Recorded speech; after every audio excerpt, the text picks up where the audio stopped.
Hello everyone. देखिए, आज हम लोग बहुत ही इम्पोर्टेंट एग्ज़ाम की दृष्टि से सभी एग्ज़ामों के लिए ये बहुत ही इम्पोर्टेंट टॉपिक है जैन धर्म। जैन धर्म से हर एग्ज़ाम में, चाहे वो कोई भी एग्ज़ाम हो, ट्वेल्थ के एग्ज़ाम हो या अन्य कॉम्पिटेटिव एग्ज़ाम हो, इन एग्ज़ामों में यह जैन धर्म से क्वेश्चन पूछा जाता है। तो आप लोग इस वीडियो में शुरू से अंत तक बने रहिए, जो क्योंकि यह बहुत ही इम्पोर्टेंट और आवश्यक वीडियो होने वाला है।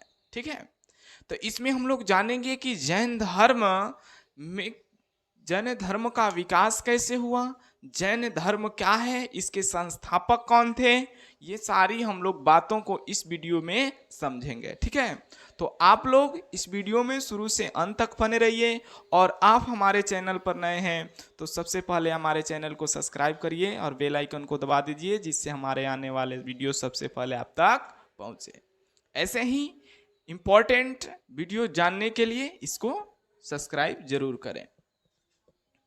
देखिए, जैन धर्म जैन धर्म के संस्थापक जैन धर्म के संस्थापक संस्थापक ऋषभ देव को माना जाता है।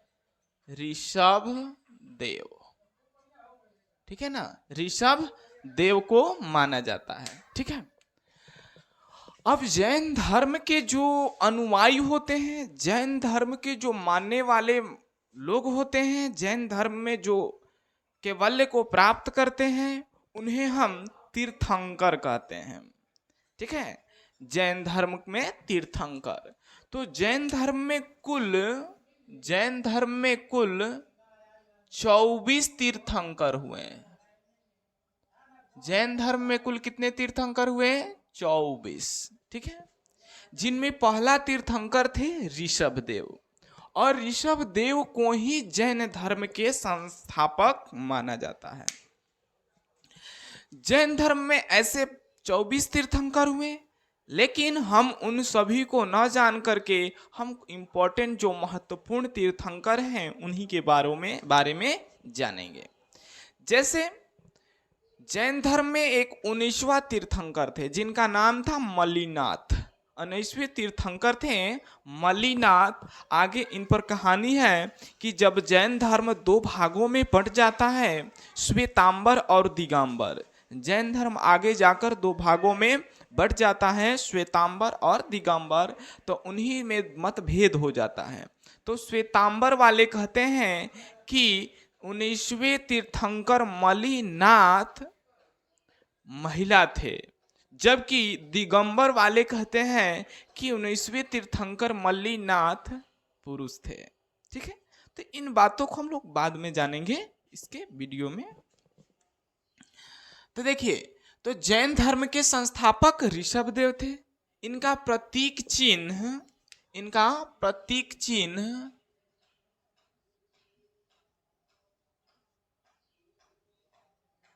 बैल था।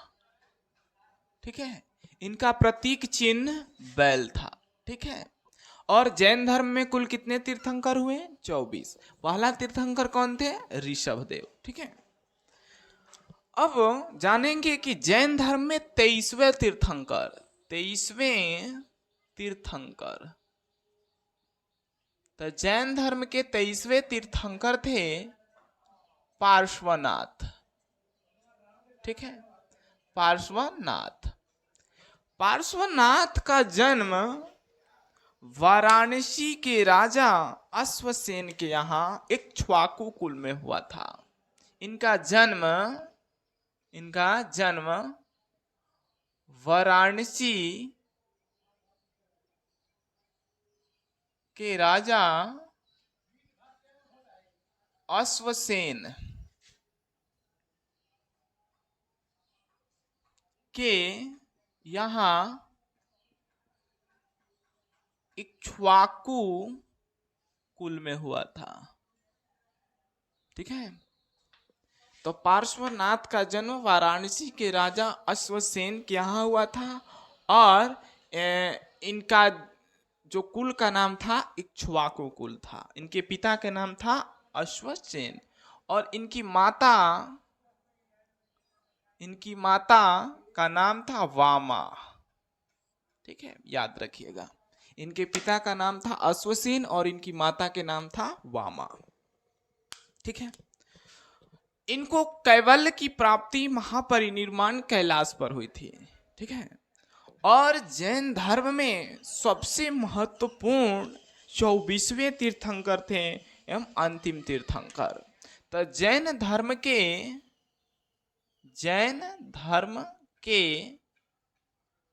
24वें तीर्थंकर, जैन धर्म के 24वें तीर्थंकर महावीर स्वामी थे। ठीक है, महावीर स्वामी थे। अब यहां से शुरू होती है जैन धर्म के वास्तविक विकास। जैन धर्म के वास्तविक संस्थापक इन्हीं को कहा जाता है।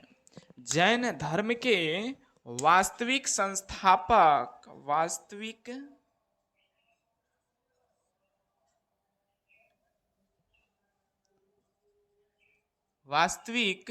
संस्थापक ऋषभदेव। जैन धर्म के संस्थापक है ऋषभदेव, लेकिन जैन धर्म के वास्तविक संस्थापक किसे कहा जाता है? महावीर स्वामी को कहा जाता है। ये महावीर स्वामी ने बहुत सारे अपने सिद्धांत दिए। उन सिद्धांतों में सबसे प्रमुख सिद्धांत इनका था कि कभी झूठ नहीं बोलना है, किसी की हत्या नहीं करना है, धन इकट्ठा नहीं करना है, हमेशा ब्रह्मचर्य का पालन करना है। तो इनका मूल सिद्धांत था। आगे जानेंगे कि इन्होंने त्रिरत्न और पंच महाव्रत कौन कौन से दिए थे, यह भी जानेंगे।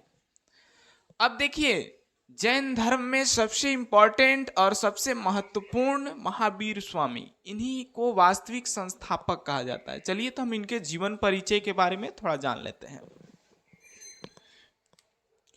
तो महावीर स्वामी का जन्म 540 ईसा पूर्व, 540 ईसा पूर्व बिहार के वैशाली में हुआ था। वैशाली में कुंडग्राम नामक एक गांव था, वहीं पर इनका जन्म हुआ था। वैशाली के कुंडग्राम में महावीर स्वामी का जन्म हुआ था। ठीक है, और जब इनका जन्म हुआ, इनका जन्म एक क्षत्रिय परिवार में हुआ था। इनके पिता का नाम सिद्धार्थ था।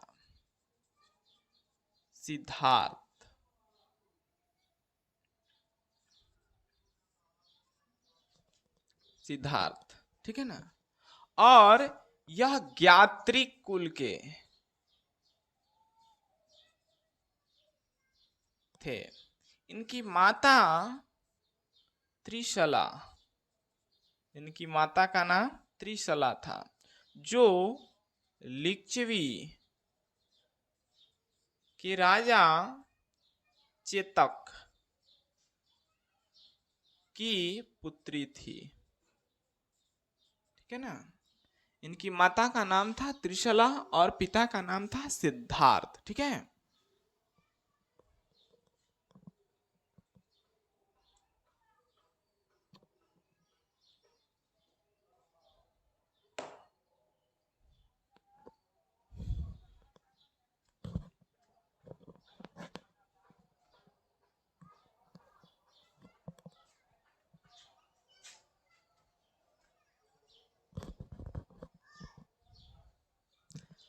तो महावीर स्वामी के पिता का नाम सिद्धार्थ था और माता का नाम त्रिशला था, और यह लिच्छवी के राजा चेतक की पुत्री थी। ठीक है। इनका जो बचपन था बहुत ही सुख संपन्न से बीत रहा था, खुशी से बीत रहा था। और इनका विवाह, जब यह विवाह योग्य हुए तो इनका विवाह बहुत ही सुंदर कन्या थी, राजकुमारी थी, उनसे कर दिया गया। तो इनका विवाह माने इनकी पत्नी का नाम था यशोदा।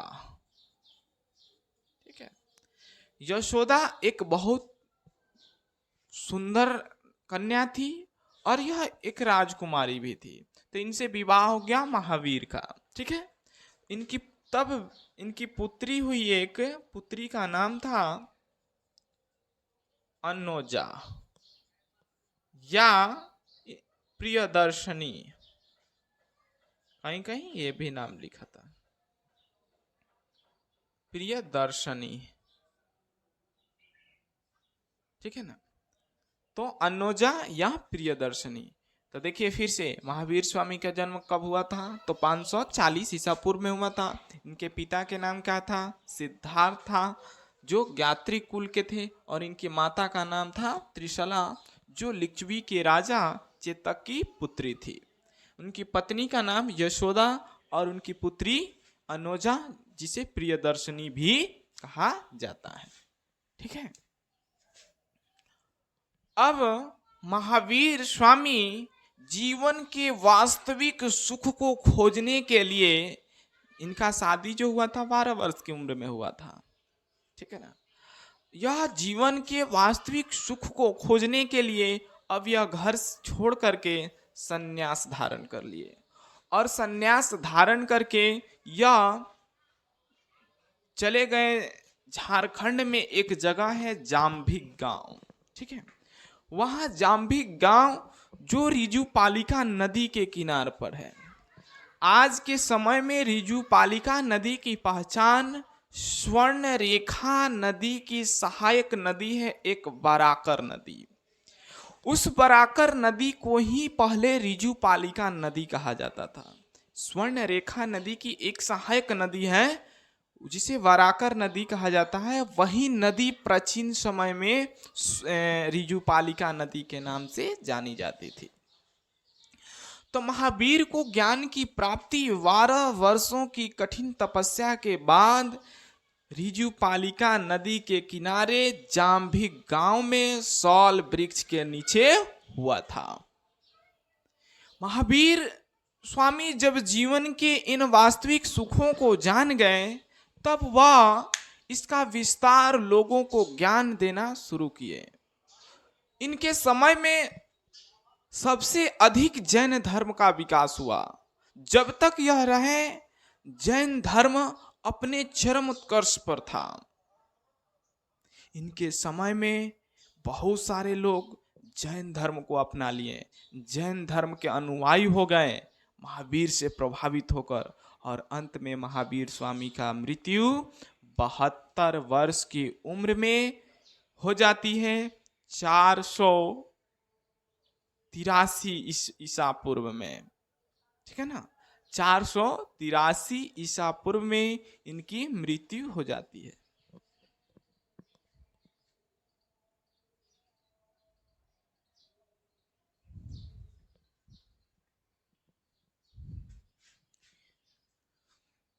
इनके समय में जैन धर्म का अधिक विकास हुआ, और अंत में महावीर स्वामी की मृत्यु 468 ईसा पूर्व में, 468 ईसा पूर्व में,